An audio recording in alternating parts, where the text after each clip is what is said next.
রাস্তাঘাটে মানুষের হাঁটা চলার কষ্ট, তার চাইতে অনেক বড় কষ্ট হচ্ছে মানুষের পেটে ক্ষুধার কষ্ট। হকারদেরকে উচ্ছেদ করতে গিয়ে খোদ সরকার উচ্ছেদ হয়ে গেছে, এটাও আমরা দেখেছি। আপনারা সন্ত্রাস করেন, এটা আপনাদের বাহাদুরি।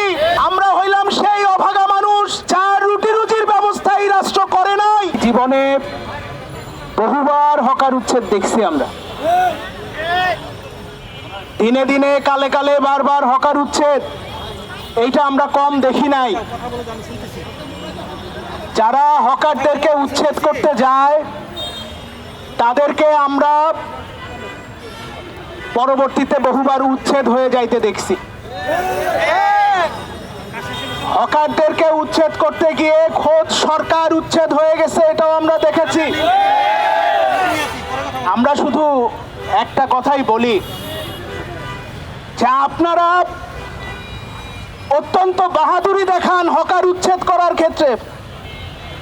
আরে ভাই, একটা বাহাদুরি দেখান না, এই হকারদের কর্মসংস্থানের একটা সম্মানজনক জীবিকা নির্বাহের একটা রাস্তা করে দিয়ে একটা বাহাদুরি দেখান। আপনাদের বাহাদুরি হইল লাঠির বাহাদুরি, আপনাদের বাহাদুরি হইল ভাঙচুরের বাহাদুরি, আপনারা সন্ত্রাস করেন, এটা আপনাদের বাহাদুরি।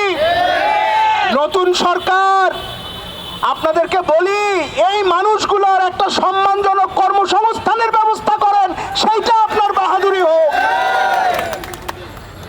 হকারের চোখের পানি এটা কিন্তু আল্লাহ সহ্য করে না।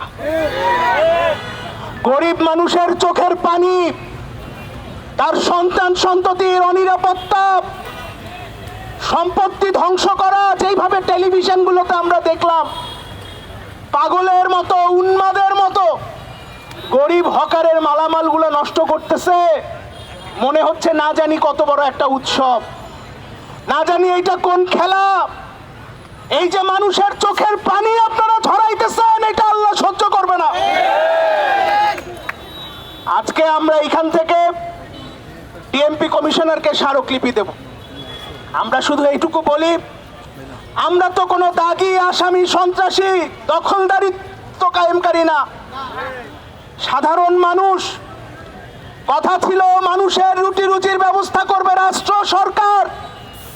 আমরা হইলাম সেই অভাগা মানুষ যার রুটি রুজির ব্যবস্থা এই রাষ্ট্র করে নাই। আমরা নিজেদের রুটি রুজির ব্যবস্থা নিজেরা করছি। আপনারা বিকল্প ব্যবস্থা করেন, পুনর্বাসনের ব্যবস্থা করেন, হকার বলে কোনো কিছু থাকবে না। রাস্তাঘাটে মানুষের হাঁটা চলার কষ্ট, তার চাইতে অনেক বড় কষ্ট হচ্ছে মানুষের পেটে ক্ষুধার কষ্ট। এই ক্ষুধার কষ্টকে কেউ অবজ্ঞা করে কোনোদিন কোনো কিছু করতে পারবেন না। ক্ষুধার জ্বালা নিবারণ করতে হবে, কর্মসংস্থানের ব্যবস্থা করেন, পুনর্বাসনের ব্যবস্থা করেন, হকার বলে ফুটপাতে কোনো কিছু থাকবে না। আমরা অবিলম্বে সারা ঢাকা শহরে, সারা দেশে এই নিরন্ন হকারদের ওপরে যে জুলুমটা চলছে, এই জুলুম বন্ধের দাবি জানাচ্ছি। যদি সেইটা না হয়, অতীতে যেইভাবে আন্দোলন হয়েছে সেইভাবে আন্দোলন হবে। আগে তো পেট, আগে তো সন্তানের লেখাপড়া, আগে তো জীবন, তারপরে অন্য কিছু।